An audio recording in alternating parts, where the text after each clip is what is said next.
और बहुत सारे ब्रजवासी बालकों के साथ में श्री कृष्ण ब्रज से मधुपुरी के लिए प्रस्थान कर रहे हैं। अब तक तो ब्रज की लीला करी, अब मथुरा की लीला करनी है। मन में विचार है, घर में ब्रजवासियों के प्रेम में डूबा रह गया तो आगे की लीला कैसे होगी, इसलिए जाना पड़ेगा। बहुत सारे छोटे छोटे ब्रजवासी साथ ही चल रहे हैं। ठाकुर जी 11 वर्ष 56 दिन के हैं। कितने दिन के? 11 वर्ष 56 दिन के। इतने ही साथ के संग के सखा है। अब बहुत से ब्रजवासी तो ठाकुर जी के साथ में ऐसे आ गए महाराज, जिन्होंने अपने तन पे वस्त्र भी धारण नहीं कर रखे हैं। भैया कन्हैया हम पे वस्त्र नहीं है। ठाकुर जी ने कहा कोई बात नहीं, आगे चलेंगे ना तो वस्त्रों का भी इंतजाम होगा। भगवान जब आने लगे मधुपुरी में तो अक्रूर जी को संशय हुआ। भगवान ने अपने ब्रह्म स्वरूप का दर्शन कराया, अक्रूर जी के संशय को दूर किया। और जब भगवान मथुरा में पधारे हैं यमुना बाग पर, तो सबसे पहले एक धोबी के यहाँ गए हैं। भगवान ने धोबी से कहा, अजी धोबी जी नेक वस्त्र दोगे? अब वो राजा कंस का धोबी, उसने कहा ईदृशान नेव भाषांशी नित्यम गिरी बने चरा। तुम वन वन में गाय चराने वाले, तुम क्या जानो और कि राजा महाराजाओं के वस्त्र कैसे पहने जाते हैं? ठाकुर जी ने कहा अच्छा, ज्यादा राजा महाराजा वारो बनने हो, क्या तो चुपचाप वस्त्र ने दे दे, नहीं तो पर उंगली टेढ़ी करके बता में तो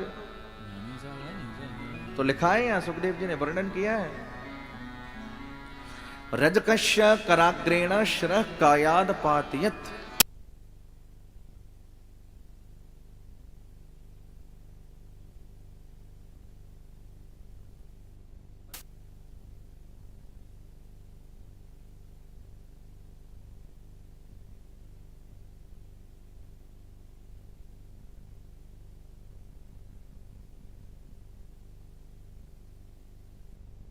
अब भगवान जाने कैसा हाथ था वो। रजकश्य कराग्रेण, एक ही थप्पड़ मारा और धोबी का उद्धार हो गया। बोलिए कृष्ण कन्हैया लाल के, बाल कृष्ण लाल के। यहाँ सुखदेव जी ने श्री ठाकुर जी की वीरता का वर्णन किया है। धोबी के ऊपर कृपा करने के बाद उससे वस्त्र लिए हैं, सारे ब्रजवासियों को वस्त्र धारण कराएं। अच्छा, ब्रजवासी हैं छोटे और वस्त्र हैं लंबे लंबे ऊंचे ऊंचे। अब इनकी सेटिंग कौन करे?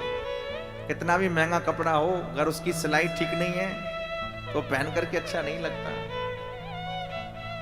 तो भगवान एक दर्जी के पास गए, सब वस्त्रों को व्यवस्थित कराया, ब्रजवासियों को धारण कराया। और उसके बाद में एक सुदाम नाम का माली है। भागवत में एक है सुदाम और एक है सुदामा। राधे राधे। जो लोग पहली बार कथा सुन रहे हैं उनको कुछ ही पार्ट पता है भागवत के, कि भागवत में सुदामा चरित्र भी आएगा, भागवत में रास का भी कार्यक्रम होगा, भागवत में गिरिराज पूजा भी होगी। पर भागवत में बहुत चरित्र हैं, बहुत चरित्र। एक सुदाम नाम का माली है जो भगवान का बड़ा भगवत भक्त है, बड़ा प्रेमी है, और वो प्रतीक्षा कर रहा है कि आज प्रभु मेरे यहां पधारेंगे। माला बनाता है। ठाकुर जी स्वयं चल के सुदाम नाम के माली के पास गए हैं। और ततः सुदाम्नो भवनम मालाकारस्य जगमतु, मालाकारस्य जगमतु। स्वयं श्री ठाकुर जी माला धारण करने के लिए सुदाम नाम के माली के पास गए, और सुदाम नाम के माली ने ठाकुर जी को माला अर्पित करी है। इसके बाद भगवान और आगे बढ़े मथुरा की ओर। सुखदेव कहते हैं परीक्षित, एक राजा कंस की दासी है, उसका नाम है त्रिवक्रा। उसको कुब्जा भी कहते हैं, उसको सैरंध्री भी कहते हैं। वो कंस के माथे पर तिलक लगाती है। आज वो भी प्रतीक्षा कर रही है, क्या मैं कभी कृष्ण के माथे पर तिलक लगा पाऊंगी? भगवान मथुरा में पहुंचे, 3 जगह से टेढ़ी है वो, और भगवान ने उससे कहा अजी वो सुंदरी जी ने हमारे माथे पे तिलक लगाओगी? अच्छा, कुब्जा को जब सुंदरी कहा तो कुब्जा मन में सोचने लगी कि मुझे सुंदरी किसने कहा? आज तक तो मुझे कभी किसी ने कहा नहीं। सामने देखा कृष्ण खड़े हैं, पूछा कौन है तू? तो उसने अपना परिचय दिया, दास्यास्म्य हम सुंदर कंस सम्मता त्रिवक्र नामा ह्यनुलेप कर्मणि मद्भावितम भोजपते रते प्रियम विना युवाम को न्यतमस्तु दर्हते। बोले महाराज मैं राजा कंस की दासी हूँ, मेरा नाम त्रिवक्रा है, मैं 3 जगह से टेढ़ी हूँ, पर मुझे आज पता चला कि मथुरा में कृष्ण पधार रहे हैं, तो आज मैं भी अपना कल्याण चाहती हूँ भगवान, मैं चाहती हूँ ये सुंदर तिलक आपके माथे पर पधरा दूं। तो ठाकुर जी ने कहा लगा दे। तो जैसे ही कुब्जा 3 जगह से टेढ़ी है, उसके त्रिवक्र है, ठाकुर जी के माथे पर जब तिलक लगाया, तिलक लगा दिया, तो बलराम जी ने कहा भैया कृष्ण आपने सबको कुछ ना कुछ दिया, सुदाम नाम के माली को आपने भक्ति प्रदान करी, रजक यानी धोबी को मारा तो उसको बैकुंठ पहुंचा दिया, ये त्रिवक्रा है, दासी है, आप इसे क्या देंगे? तो ठाकुर जी ने पूछा बता तुझे क्या चाहिए कुब्जा से? अरे महाराज मैं कुछ और नहीं चाहती, आपका जो भाव हो, आपकी जो इच्छा हो। तो बलराम जी ने कहा कृष्ण ये त्रिवक्रा 3 जगह से टेढ़ी है, इसे तुम सुंदर बना दो। जब सुंदर के सामने खड़ी है तो परम सुंदर बन ही जाएगी। सामने कृष्ण है, माथे पर जब तिलक लगाया और अपने हाथ से श्री कृष्ण के माथे का जब स्पर्श किया तो त्रिवक्रा परम सुंदर हो गई है। अब तो महाराज कुब्जा मनी मन नाच रही है, हाँ मेरे बड़े धन्य भाग कि आज मुझे मेरे प्रभु ने इतना सुंदर बनाया। प्रार्थना करती है महाराज अब आप मुझे स्वीकार करें। तो ठाकुर जी ने कहा नहीं अभी नहीं, अभी तो हमें राजा कंस का उद्धार करना है। गरम मथुरा के महाराज हुए तो तू मथुरा की हमारी पट्ट महसी हो गई। भगवान वचन दे करके और आगे बढ़े।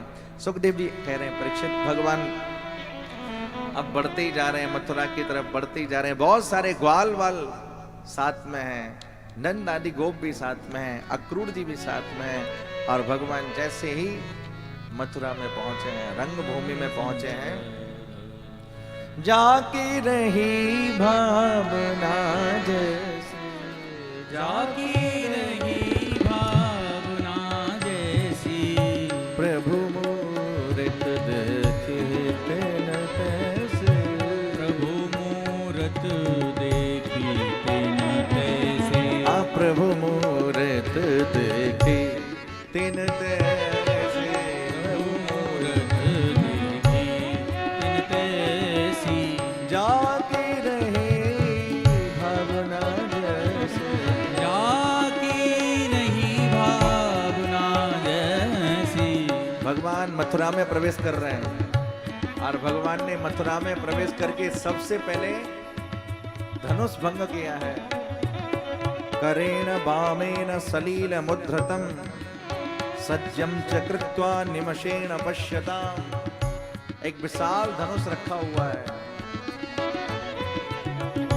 भगवान ने सबसे कहा जो वहां कर्मचारी थे, बोले भैया इस धनुष को हटाओ, हमको हमारे मामा कंस से मिलना है।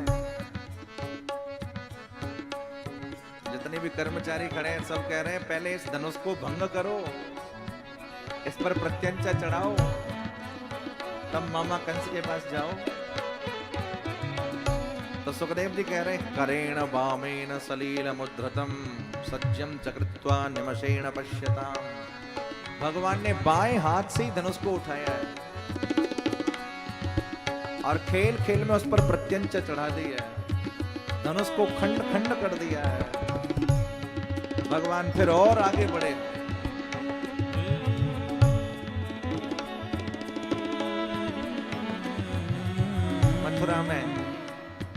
मथुरा में एक स्थान है होली गेट, आप लोगों ने देखा होगा। वहां कुबलिया पीड़ हाथी खड़ा हुआ है। भगवान अंदर प्रवेश करना चाहते हैं नगर में, पर होली गेट पर कुबलिया पीड़ है।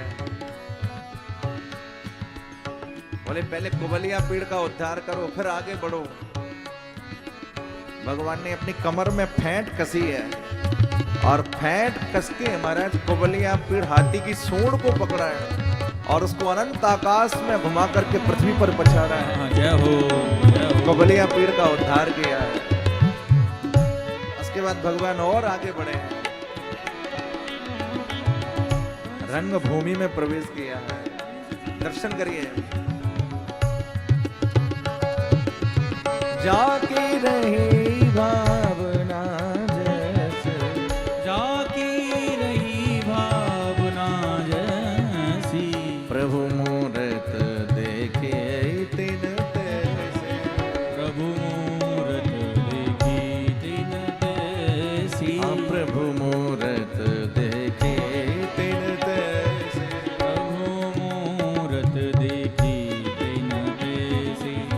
जैसे भगवान रंग भूमि में आए कंस के यहाँ, ओ विशाल कंस का सिंहासन, चारों ओर बड़े बड़े राजा महाराजा बैठे हैं। और भगवान जैसे ही पधारे तो देखो, जिसकी जैसी भावना है भगवान उसको वैसे दिख रहे हैं। कैसे? जिसकी जैसी भावना है। यहां वर्णन किया सुखदेव जी ने, मल्लानाम सनिन्द्रणाम नरवरः स्त्रीणाम स्मरो मूर्तिमान, गोपानां स्वजनो सतां क्षतभुजां शास्ता स्वपित्रो शिशु, मृत्योर्भोजपतिर्विराट विदुषां तत्त्वं परमयोगिनां, वृष्णीनां परदेवतेति विदितो रंगं गतः साग्रज। बोलिए कृष्ण कन्हैया लाल की जय हो। जिसकी जो भावना है भगवान उसको वैसे ही दिख रहे हैं। मल्लों ने देखा तो मल्लों को मल्ल दिखाई पड़ रहे हैं। साधारण मनुष्यों ने देखा तो मनुष्यों में श्रेष्ठ दिखाई पड़ रहे हैं। स्त्रियों ने देखा तो स्त्रीणाम स्मरो मूर्तिमान, साक्षात मूर्तिमंत कामदेव।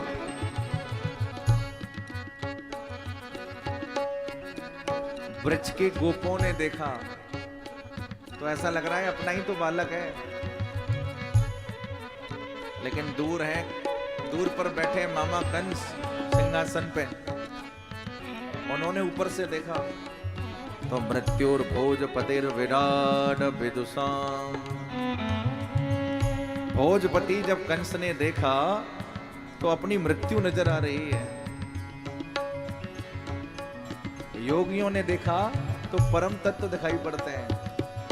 बलराम जी ने देखा तो अपना भाई दिखाई पड़ता है। मतलब जिसकी जैसी भावना है भगवान वैसे दिखाई पड़ रहे हैं। जाके रहे भावना जैसे, जाकी रही भावना जैसी, प्रभु मूरत देखे तिन तैसे, प्रभु मूरत देखी तिन तैसी, प्रभु मूरत देखे तिन तैसे, प्रभु मूरत देखी तिन तैसी। आपस में चर्चा हो रही है, ये वही बालक है जिसने खेल खेल में कुबलिया पीड़ का उद्धार कर दिया। कोई कहता है ये वही बालक है जिसने धनुष को भंग कर दिया। राजा कंस के बड़े बड़े पहलवान वहां खड़े हैं, चांडूर मुष्टिक सल तो सल। चांडूर और मुष्टिक ललकारते हैं श्री कृष्ण को, हे नंद सूनो हे रामा भवंतो वीर सम्मतो। हमने तुम्हारा बहुत बड़ा नाम सुना है, अगर तुम ऐसे वीर हो तो हमसे युद्ध करो। भगवान है 11 वर्ष के और मल्ल तो मल्ल है महाराज, बड़े हट्टे कट्टे पहलवान। वहां जितने भी नगर के नर नारी बैठे हैं सब आपस में चर्चा कर रहे हैं, कहाँ ये बालक और कहाँ ये पहलवान, इनका तो आपस में कोई तालमेल ही नहीं है। ठाकुर जी ने कहा कोई बात नहीं है, हम युद्ध करेंगे। बड़ी भयंकर मल्ल क्रीड़ा हुई और भगवान ने चांडूर मुष्टिक सल तोसल सबको परास्त किया। इसके बाद भगवान सुखदेव कहते हैं भगवान और आगे बढ़े और आगे बढ़ के राजा कंस के सिंहासन की तरफ बढ़ रहे हैं। कंस का विशाल सिंहासन, सिंहासन पे कंस, नगर के नर नारी महाराज सब विराजमान हैं और भगवान धीरे धीरे कंस के सिंहासन पे चढ़े और कंस के सिंहासन पे चढ़ के भगवान ने कंस के केस पकड़े हैं। दर्शन करिए, आज कंस का उद्धार होने जा रहा है। बाल पकड़े और बाल पकड़ के याद दिलाया, बोले मैं उस देवकी का अष्टम लाल हूं जिसके बारे में देवताओं ने कहा था। सुखदेव जी कहते हैं, परीक्षित, प्रग्रह्य केशेषु चलत किरीटम निपात्य रंगो परितुंग मंचा तस्योपरिष्टा स्वयं अब्जनाभ पपात विश्वाश्रयात्मतंत्र।